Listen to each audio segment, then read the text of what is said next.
A pompous chef mocks a simple woman's cooking, but when she slices the beef Wellington, the room goes silent. That's how it began. But how did it really begin? He called her Amy. Everyone else just called her the new girl. She didn't correct them. At Elevation, one of the most prestigious restaurants in downtown Chicago, you don't make a scene unless you're invited to. And no one had invited her. Least of all Maxwell Richards. Chef Maxwell Richards was a man who demanded perfection but rewarded fear. Tall, broad-shouldered, with a permanently furrowed brow and steel-gray eyes that seemed to inspect your soul, he didn't run a kitchen, he commanded an army. Every station was his battlefield, every dish a soldier. And anyone not strong enough to keep up was swiftly cut from the ranks. So when a woman in plain black pants, a white button-up, and hair the color of autumn leaves tied back in a no-nonsense ponytail, showed up at 9 a.m. asking for a line cook job, the staff barely looked up. Another applicant, another dreamer, another lamb to the slaughter. Maxwell barely glanced at her resume.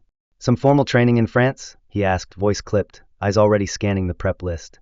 Yes, she replied quietly. Mostly small places. I'm looking to get my hands dirty again. Her tone was humble, her posture relaxed, almost passive. He smirked. You'll start with vegetables. Don't cut yourself. And that was it. She was in. She didn't flinch, didn't correct his dismissive tone, didn't demand more. She simply replied, "Thank you for the opportunity," and stepped into the kitchen like she belonged. Like she'd done it 1,000 times. Because she had. They just didn't know it yet. You see, what Maxwell didn't know, what none of them knew, was that Amy Hartwell was not just another hopeful line cook. Her real name was Amelia Hartwell. The Amelia Hartwell. 3 Michelin stars. Commander of Leto, the most legendary restaurant in Paris. The woman whose beef Wellington was once described as a spiritual experience in pastry. Critics wept. Chefs worshipped. Culinary students studied her plating like scripture. And now, she was standing in Maxwell's kitchen, voluntarily prepping carrots. Why? 2 years ago, Amelia had vanished from the culinary spotlight. No announcement. No scandal. Just silence. One day she was taking questions at the World Culinary Symposium, and the next she was gone. Some said she'd burned out. Others whispered of a breakdown, or worse, exile after refusing a billion-dollar restaurant group's offer. The truth? Only Amelia knew. And she wasn't sharing. Now she was here. In Chicago. Using her middle name, her dyed red hair tucked behind her ears, her posture unassuming.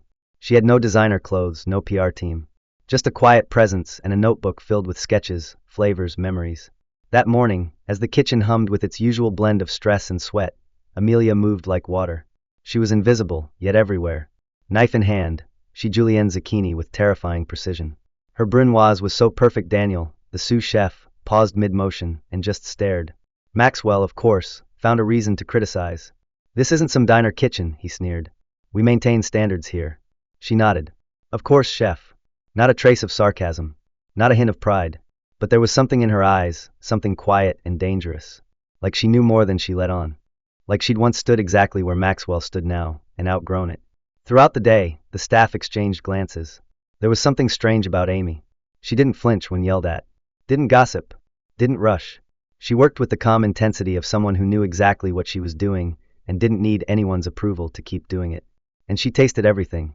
Not like a beginner, but like someone listening for music in the flavors.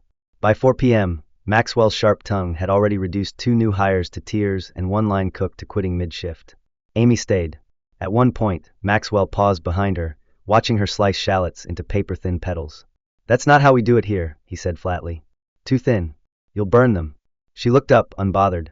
I'll adjust the heat accordingly, she said simply. Shallots respond better when coaxed, not rushed. Her tone was gentle, but her eyes didn't blink. Maxwell stared, unsure why the words bothered him. Maybe it was the confidence. Maybe it was how she didn't try to challenge him, yet made him feel challenged anyway. He turned away. Just don't screw it up. Later that night, as the last orders came in, and the kitchen buzzed like a pressure cooker ready to explode, Daniel passed by her station. You ever worked in a kitchen like this before? He asked, trying to sound casual. She didn't look up. Something like this, she murmured. But louder. Daniel blinked. Louder? Elevation's kitchen was infamous for its chaos. But she said it like she'd cooked inside a war zone. Still, he shrugged. Maxwell's a nightmare, but the food's good. You make it past this week, you'll be fine. Amelia offered a small smile. I've survived worse than Maxwell Richards. No one heard her. Or maybe they just didn't understand what she meant. Maybe they never cooked 17-hour days for 7 years straight under the relentless pressure of 3 stars. Maybe they never plated a dish while their hand trembled from exhaustion, knowing a single smudge could cost them their reputation. She had. And that's why she was here. Not for fame. Not for glory. But for something much harder to define. A return to why she started cooking in the first place. A quiet kitchen. Honest food. Passion without spectacle. She wasn't here to impress anyone. But fate had other plans. The next day would change everything. And when she sliced into that Wellington, and the golden pastry gave way to the perfectly pink tenderloin, the kitchen wouldn't just go silent. It would awaken. It would remember what cooking was meant to be. But for now, she was just Amy. Just a simple woman. Or was she? Where are you watching from? What would you have done if you saw someone like Amy walk into your workplace? Humble, quiet, but holding the power to redefine everything you thought you knew. Let us know in the comments below. The day of the James Beard Foundation dinner began like any other, but the air inside Elevation was already electric with tension by sunrise. The kitchen, normally a high-functioning chaos machine, now buzzed with a different kind of energy, one of scrutiny, anxiety, and a gnawing sense that today would either elevate or destroy reputations. Every prep station gleamed under the fluorescent lights. Labels were aligned, knives sharpened, uniforms pressed tighter than usual. Maxwell Richards, the ever-demanding executive chef, was already barking orders before the clock hit 8 a.m. He moved like a general inspecting troops before battle, scanning every corner, checking mise en place, grilling staff with questions they were too nervous to answer correctly. Amelia, still Amy to most, stood at her assigned station, peeling baby carrots with an almost meditative calm. Her hands moved with a quiet rhythm, but her ears were tuned to every conversation, every criticism Maxwell threw like knives at his brigade. Unlike the others, she didn't tense when he approached. She didn't flinch when he criticized someone's sauce consistency or screamed about truffle oil ratios. Her stillness made her stand out more than panic ever could. Daniel, the sous chef, passed by and whispered, "It's going to be a bloodbath today. VIP tables are packed. Journalists, reviewers, even someone from the James Beard Committee." Amelia didn't look up. "Sounds like a good day to stay invisible." Daniel gave her a weary smile, but didn't press further. He was still trying to figure her out, like everyone else. She didn't fit. She worked too cleanly, too silently. Her prep was always immaculate, but what truly unnerved some of the line cooks was the way she seemed to anticipate Maxwell's movements, as if she had worked with chefs like him before. Or worse, been one herself. At exactly 11:47 a.m., Maxwell's voice cut through the din like a scalpel. "Amy, step forward." Heads turned. The kitchen stilled. Amelia wiped her hands on her apron and stepped toward him. "We've got a request from Table 9, he announced loudly. "VIPs. Someone asked for beef Wellington." A murmur rippled through the kitchen. Everyone knew what that meant. No one but Maxwell touched the Wellington. It was his signature dish, his claim to culinary fame. "Since you claim to have trained in France, let's see if you can handle something a bit more complex than carrots." He handed her a recipe card with a flourish. "Make it. If it's good, maybe I'll let you stay. If it's not," he didn't finish the sentence. He didn't need to. The threat was clear. Fired. Humiliated. Out. Amelia took the card, eyes scanning it. Technically correct, but soulless. The mushrooms were standard creminis. The pastry instructions were safe, not inspired. It was functional, efficient, but not memorable. She folded the card and slipped it into her apron. "Understood," she said softly. "Station's yours," Daniel muttered as he passed by. "But heads up, he's setting you up to fail. No one makes his Wellington. No one." "Noted," Amelia replied. Her tone was as neutral as her expression. But inside, a familiar switch had flipped. She hadn't cooked a Wellington in nearly 2 years. Not since Paris. Not since the night a food critic had called it a moment of divine intervention on a plate, and she had cried in the walk-in fridge afterward, not from joy but from exhaustion. But today was different. Today, she didn't have to impress the world. Just one man too arrogant to know he was about to be schooled. She began with the beef tenderloin. It was well marbled but not extraordinary. She ran her fingers across its surface, feeling the muscle fibers, the tension. She trimmed it with careful strokes, as if sculpting. Next, the mushroom duxelle. She examined the provided creminis, sighed internally, and searched the pantry for alternatives. She found a handful of wild mushrooms hidden behind a tray of fennel, chanterelles, shiitakes, and a single portobello. Not what she'd use in Leto, but far better than what Maxwell listed. She chopped them by hand, not a food processor. The difference mattered. The texture. The water retention. The way flavors released when touched by a knife rather than blades. Then she caramelized shallots to the edge of sweetness, added a whisper of fresh thyme, and finished with a touch of Madeira. Also not in Maxwell's recipe. "That's not my method," Maxwell said, hovering over her shoulder. "It's an interpretation," Amelia replied without looking up. "Not a replacement." His frown deepened. "This kitchen doesn't need interpretations. It needs execution." Then it's a good thing I'm executing, she said, placing the duxelle into a chilled bowl. A few line cooks suppressed smiles. They weren't sure who this woman was, but she wasn't intimidated. And that intrigued them. When she seared the tenderloin, she did so without a timer. Her eyes on the pan, listening for the hiss, watching for the crust. You'll overcook it, Maxwell muttered. It needs another 20 seconds, she said flatly. He stared. The precision in her tone. The certainty. Something about her was beginning to bother him in a way he couldn't quite articulate. It was like watching someone who had cooked more than him. And that wasn't possible. Was it? She wrapped the meat in prosciutto with the mushroom mix, creating a seamless layer. Her hands moved like they were dancing. Then came the pastry. She rolled it thinner than the recipe required. Butter folded. Laminated. Intricate. A lattice on top, delicate, flawless. One of the new pastry chefs stopped mid-sugar work just to stare. Where did you learn that technique? She asked. Amelia glanced up. Lyre Valley. The chef blinked. Wait, the woman who invented this was... Someone I admire, Amelia interrupted gently, brushing the pastry with egg wash. Then again. And again. 2 layers. And finally, a dusting of flaky sea salt. You're showboating, Maxwell hissed. No, she said. I'm honoring the dish. He had no response. Not yet. When it went into the oven, she didn't set a timer. Maxwell looked aghast. You're not watching the clock? No need, she said.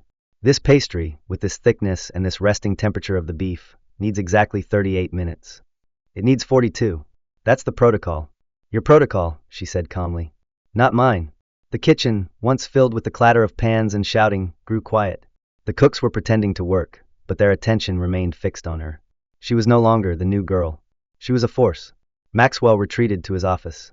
And this time, when he searched her name, Amy Hartwell Cooking Resume France, his screen went blank. No results. Then he tried again. Amelia Hartwell. The results flooded in. Articles. Awards. A photo of her, blonde and radiant, plating a dish in Paris. His hands trembled. He closed the screen. When the timer hit 37 minutes, she walked to the oven. Too soon, Maxwell called out. She ignored him. Opened the door.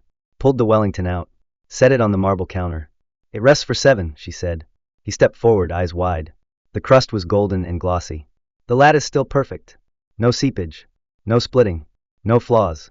How did you? He began. Experience, she replied. That's all. He said nothing. Could say nothing. Because somewhere deep inside, he knew he'd just witnessed someone cook not to impress, but to express. An expression in this kitchen was something he had long forgotten. 7 minutes passed. Not 6. Not 8. 7. The kind of 7 that came not from a clock but from instinct, repetition, and deep muscle memory shaped by hundreds, no thousands, of Wellingtons prepared under pressure, under scrutiny, under stars so heavy they could crush. Amelia stepped forward, just as the silence in the kitchen thickened into something more than tension. It was awe, the kind that crept in unnoticed and made even the most hardened line cook hold their breath. She sliced into the Wellington in one clean motion. The knife slid through the golden, flaked crust like silk, revealing layers so even and precise they seemed diagrammed by nature itself. The mushroom duxelle, rich and aromatic, hugged the tenderloin in a perfect embrace, no air pockets, no gaps. And the beef, God, the beef, blushed a perfect medium rare, tender but structured, juices glistening but not running. Daniel, the sous chef, leaned forward unconsciously, unable to help himself. Mon Dieu, he whispered, the words escaping him in French without permission. All activity in the kitchen halted. Plates paused midair. Pans hovered inches above burners. Even Maxwell stood still, his arms stiff at his sides, eyes locked on the dish he had weaponized for humiliation, but now had been transformed into glory. And not by him, but by her. Amelia Hartwell, or Amy, as he had called her, mocked her. He could feel the eyes of the kitchen staff on him, waiting. Waiting for his reaction. Waiting for him to either praise or punish. But he did neither. Not yet. Instead, he stared. And something inside him cracked, not from defeat, but from recognition. Recognition of skill. Recognition of truth. Recognition of something he'd forgotten in his climb to power. She didn't gloat. She didn't smirk. She simply stepped back and said, "It's ready." It was Daniel who stepped forward first. He lifted a slice of the Wellington with reverent care, studied it, then tasted a small bite. His eyes closed. A pause. A breath. Then he opened them again, not with excitement, but with reverence. "Chef Richards," he said slowly, "you should taste this." Maxwell didn't move. At first. Then, stiffly, he reached for a spoon, dipped it into the velvety wine reduction sauce Amelia had prepared, an accompaniment he had never approved but which now shimmered on the side of the plate like liquid ruby. He tasted. Silence. The kind of silence that occurs when a man is being undone by truth. When everything he's clung to, technique, control, dominance, is being peeled away by something deeper. The sauce was unlike anything he'd had in years. Not because it was flashy or strange, but because it was complete, balanced, confident, like the work of someone who understood not just ingredients, but people. Your name is Amelia Hartwell, Maxwell said, voice barely above a whisper. She met his gaze. No surprise. No games. Yes, she replied. But you asked for Amy. So I gave you Amy. You've cooked for kings. For presidents. You've won awards I've only dreamed of. What the hell are you doing here? His voice was raw now, not angry, just exposed. Learning, she said simply. Observing. Writing. Writing, he echoed. A book, she clarified. About joy. About why kitchens like this have forgotten it. Her words landed like a slap. He turned to look at his staff, who suddenly found the floor and counters immensely fascinating. He saw the exhaustion in their shoulders, the fear in their silence. And he knew. He'd built a kitchen of excellence, but not one of love. And love, it turned out, was what elevated food from craft to art. He clenched his jaw, unsure whether to thank her or throw her out. But before he could choose, the dining room manager burst through the double doors, eyes wide with excitement. Chef Richards, he said breathlessly. Table 9 is asking to meet the chef who made the Wellington. They say it's the best they've ever tasted. The James Beard committee member is with them. They're calling it transcendent. The word hung in the air. Maxwell felt every syllable land like a blow and a gift all at once. His staff turned to him, expecting him to take the praise, to do what he always did, claim credit, move on. But something shifted. Something small but seismic. Miss Hartwell prepared the Wellington, he said, forcing each word past his pride. She should meet them. The kitchen fell into stunned silence. Then Amelia stepped forward. But before she could move past him, Maxwell raised a hand. Why would you do this? He asked. Come here. Work like a prep cook. Let me humiliate you. Because ego is heavy, she said softly. And I wanted to remember what it felt like to cook lightly. He stared at her, searching for irony, sarcasm, superiority. There was none. Just clarity. And something he hadn't seen in years, peace. You could have embarrassed me in front of everyone, he murmured. I didn't come to embarrass you, she replied. I came to remind you. Remind me of what? He asked, voice nearly broken. She tilted her head. Why we started. And there it was. The twist. Not in a recipe. Not in the plating. But in the soul of a man who had spent years mastering flavor, yet forgotten how to taste meaning. He turned to the staff. Back to work, he ordered, but his tone had changed. Less iron, more breath. He turned back to Amelia. Would you show me how you did the duxelle? She smiled. Gladly. But only if you tell me how you get that perfect sear on your scallops. I've been trying to replicate it since yesterday. For the first time, he chuckled. Not loudly. Not for show. But real. Deal. And so the two chefs stood shoulder to shoulder, one rediscovering humility, the other rediscovering purpose. The staff pretended not to stare. But they were watching. Not just two people cooking, but two people becoming. And as the plated Wellington made its way to table 9, escorted like royalty, Maxwell glanced at Amelia and said, You do realize this changes everything? It already has, she answered. And then something miraculous happened. Maxwell smiled. Not the tight, forced grin of ego, but a smile that cracked through years of armor. A beginning. A crack of sunlight in a kitchen long covered in shadow.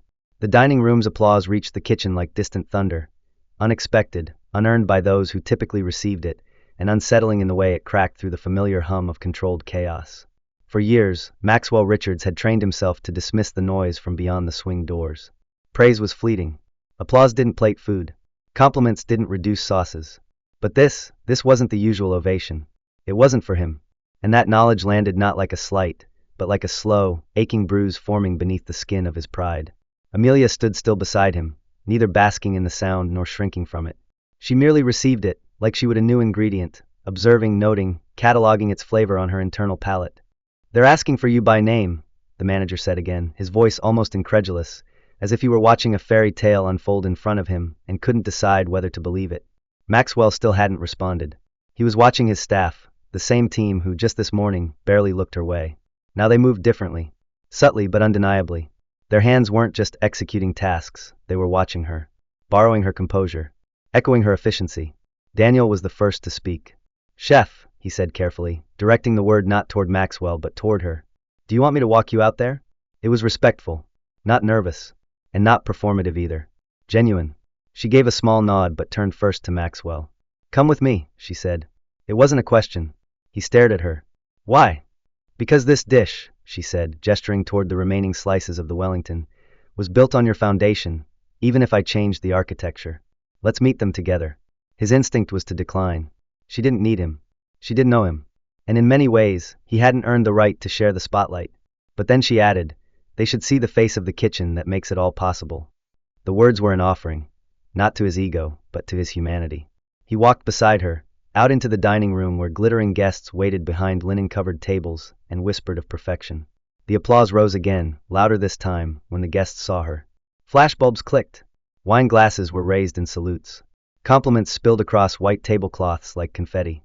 Maxwell stood beside her, unsure of where to look, how to stand. He wasn't used to being out here. He wasn't used to being second.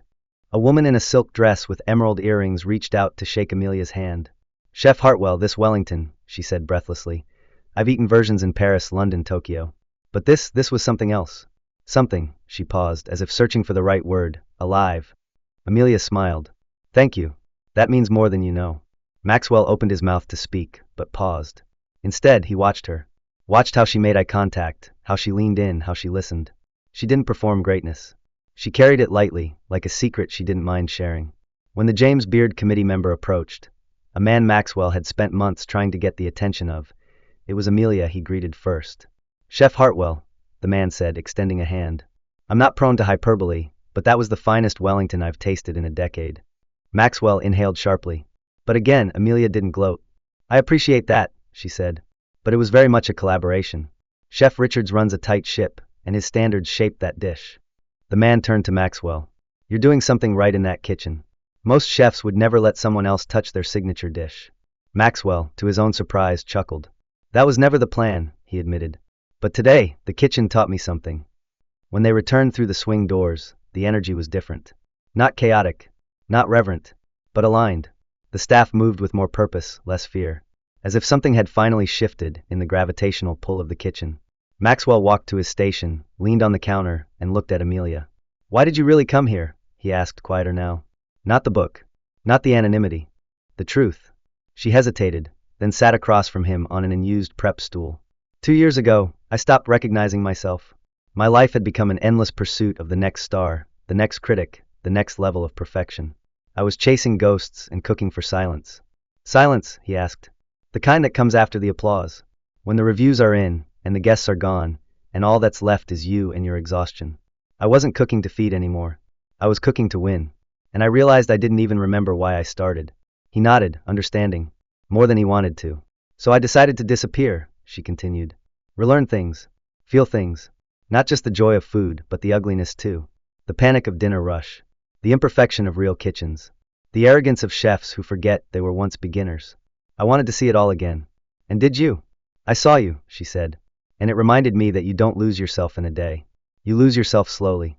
Through small compromises. Through forgetting to taste your own sauce. Through yelling when you should have asked. Through cooking to prove instead of cooking to feel. Maxwell looked down at his hands. Rough. Calloused.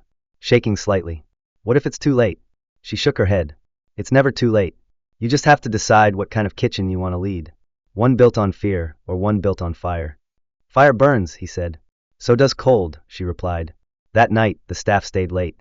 Not because they were ordered to, but because no one wanted to leave. Ideas were shared. Jokes cracked.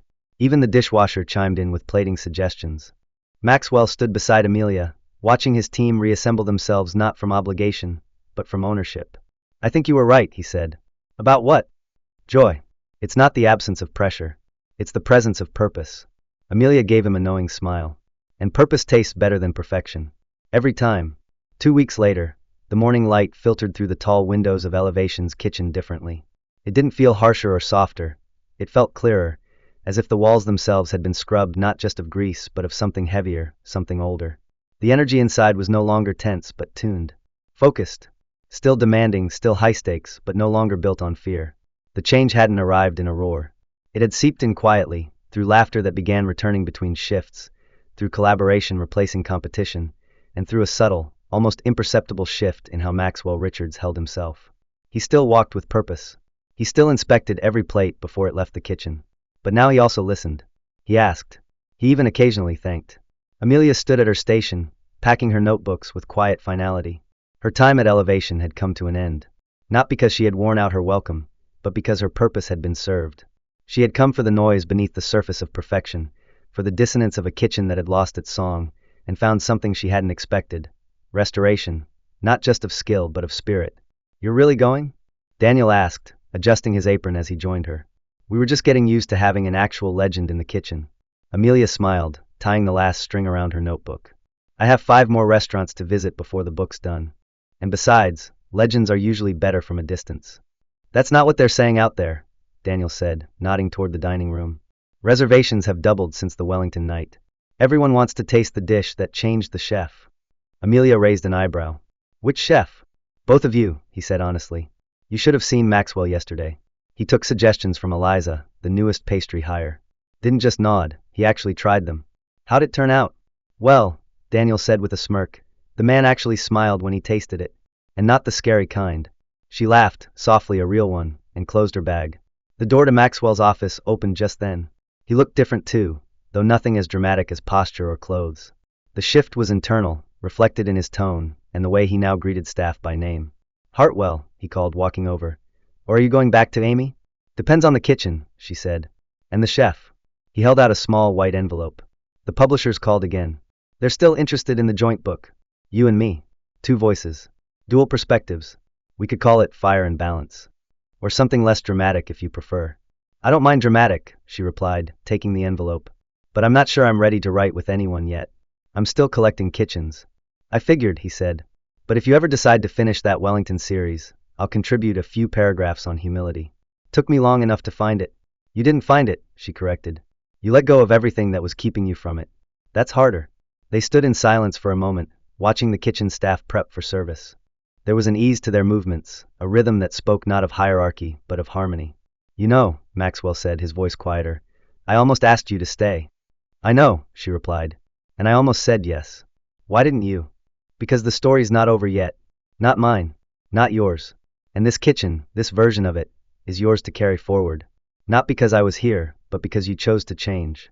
He nodded slowly. "Then let me show you something before you go." He led her to the board near the entrance, where the evening specials were usually written.